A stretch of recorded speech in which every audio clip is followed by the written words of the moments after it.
Hi guys, I'm Clash of Clans right here, and today I'm bringing you a special episode of my Clash of Clans series. And in this episode I want to show you guys kind of a few problems, a few tips for Gowipe.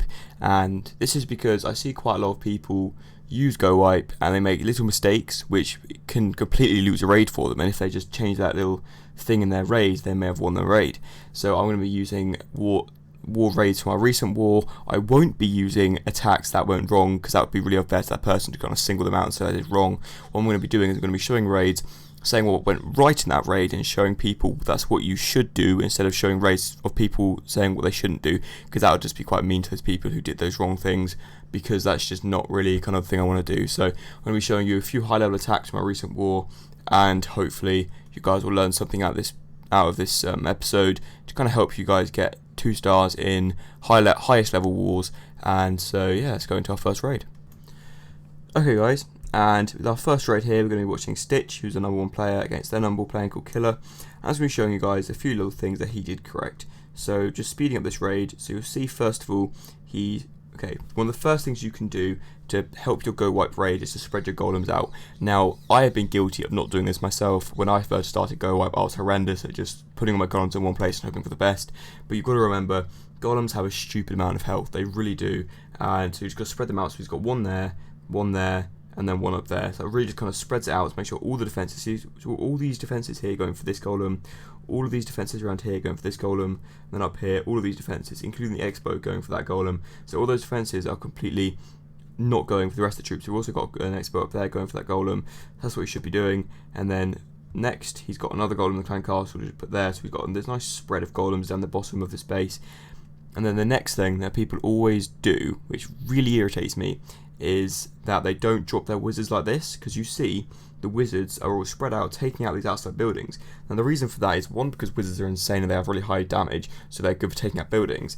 And the reason they take out these buildings is that when you send in your high damage troops like P.E.K.K.A.s and heroes, you don't want your high damage troops going outside of the base, so you drop them to make sure you take out all these buildings so your heroes don't go outside of the base, which people do, and then they have stuff go around the outside of the base. Then they think, oh, why did that happen? Well, it's because you didn't drop those heroes when you should have done. So next is this, he's using his wall breakers to get into the compartments. He doesn't spam them all in one place, so he knows that 3 level 6 wall breakers it takes to get through level 11 walls. So he does that on each side, and well, I think it's 2 actually, but he used 3 because he's got that many wall breakers, and that's fine. So he's broken through 3 main compartments to get his golems to go into those compartments, and he's got at least 3 golems on with his high damage troops, which is good. I think it's no, I think it might be 2 actually, but okay. So next, he didn't lure in this raid, which is fine. I don't lure, I don't like it, I just don't feel comfortable doing it. Other people do it, people don't do it, it doesn't matter really which you do. But he's brought a lightning spell. Now, one thing that does annoy me, that some people, when they lure, they don't bring lightning spells. Now, this can work out for you really well, or it can go bad for you. So some people don't bring a lightning spell and they're absolutely fine and nothing happens, but other times they don't bring a lightning spell and they get absolutely stuffed because this guy has maybe lots of stuff in his clan castle, which just troops get distracted and everything dies before he can take up all the clan castle troops and get to the rest of the defences. So in this raid he's fine because he's got a lightning spell, and you'll see he freezes the defences. I'll come to spell placement in a minute. And so yeah, so Stitch had 2 rage, 1 freeze, 1 lightning, and 1 jump. And you see he's lightninged, well, he's going to lightning this clan castle, as you'll see in a second once he's got his witch out. So that goes down, because the witch, you always need to make sure you got that in the lightning, because if the witch isn't down it creates problems for your raid. So he's in the base now, his goal is about to take out this expo, and he's got a freeze down on an expo, an inferno tower, and clan castle troops, which is brilliant. That spell is brilliant. That free spell just did what it needed to do. It froze high damage defenses, which could have created problems, and that's what you need to do. That's what free spells are for. And he also froze the clan castle troops, so they don't do any damage whilst they're not dead from the lightning spell. So they're kind of all just frozen in time whilst he drops the lightning spell. Then they don't do any damage. Those clan castle troops were absolutely fine. Sorry, phone going off there. So the clan castle troops absolutely fine, they didn't do any damage, and now he's just going into the centre. So he's got his rage spell there, he's dropped a second rage spell to make sure his troops are in that. The town hall is about to be taken out by his queen, because that's fine. Now the next thing he's got to worry about is hero ability activated. Now it's different with the king and the queen. You've got to remember that it's different. So the king can be activated earlier than the queen, because the king, he doesn't regenerate any health. His is just spawn loads of barbarians and speed up with your it puts like a race spell on him. So that's fine. When you're in the centre of a base and your heroes have got a decent amount of health, your king's about maybe just under halfway, you've got Peckers and Golems, and there's no worry about being in the centre. You can activate your king's ability and you're fine. Just like Stitch did here to spawn loads of barbarians, as you'll see there, as barbarians just pop out of nowhere, and they'll help take out that town hall, because that's what you need. But the queen, on the other hand, I don't know if Stitch does it or not, but you don't activate your queen for a little bit.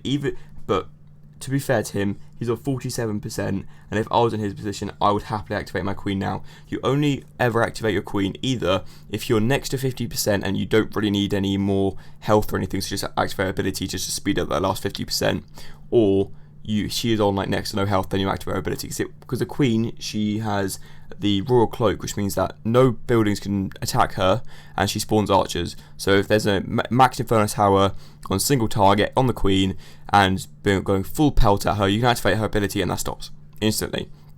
So that's why I try to keep it to the end, because if you activate her ability when she's really high on health, when she actually gets into the base, or she actually gets to a point where she needs to be doing stuff, she doesn't have any failsafe which you can use. Same with the king, but obviously if he's in the centre it's fine. So the queen's fine to be activated soon. She might not be, but no, it doesn't seem like he's activating her for a while here. So she's fine just to run around the base, and you'll see her just keep going around. And so you saw there, okay, let's just stop here, it's getting a bit manic. So the queen's ability, you can even see there, even though the royal cloak is activated, the health is on the red bar. And so that's exactly what I was talking about, but just before, she would have been alright if she was in a different place. So nice right there from Stitch, and I'm just going to show you another high level rage just to prove to you guys that's what you have to do.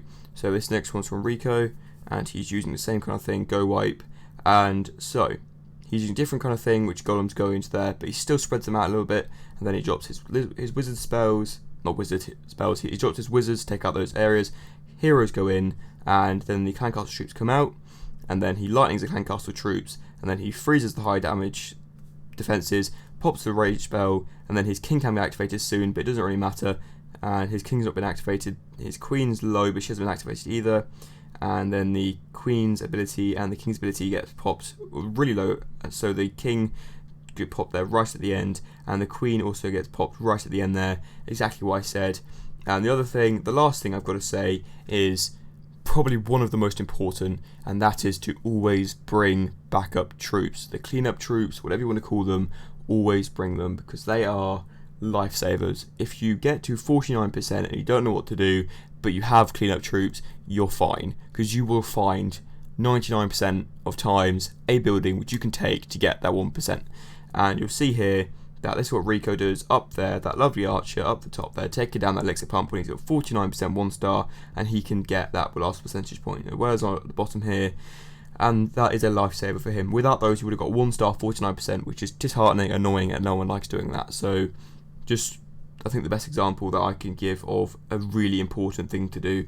And so bring minions or archers, as well as possibly a wizard if you've got one left, and it's just amazing what you can do with backup troops. So he's already got an extra 6% from those backup troops, and he's almost at it was almost at 56%, but 55% 2 star, saved by those minions and archers. But also all those things I've said came into play that raid, and he got the 2 star. So I just wanted to prove to you guys that those are really the main things. I can't think of anything else to say, but if you guys remember any really key and crucial things, make sure that you put them in the comment box or anything like that, and I'll kind of bring them up in the next episode. So yeah, just a quick recap. Make sure your wizard is taking out the outside buildings, make sure golems are spread out, make sure spell placement is true, so if free spells are on high damage buildings, your race spells are in the centre or where you need them. Don't bring heal spells for a Town Hall 10 attack. Make sure hero ability is activated either last minute or when your king's going flat out and doing alright. Make sure you lightning spell the clan castle or lure the clan castle, but don't bring a lightning spell if you've lured it, because then just use your wizard to take it out. And make sure your spell choice is alright for a raid. So as I said, no heal spells on a Town Hall 10 because they're just pointless, because the Inferno Towers will do so much damage, the heal spell won't do any benefit. So yeah, that's it, I'm done. I'm not going to ramble anymore. Hopefully this is insightful for you guys, and hopefully this helps you guys with your high level attacks. And yeah, thank you much guys for watching, and I'll see you next time.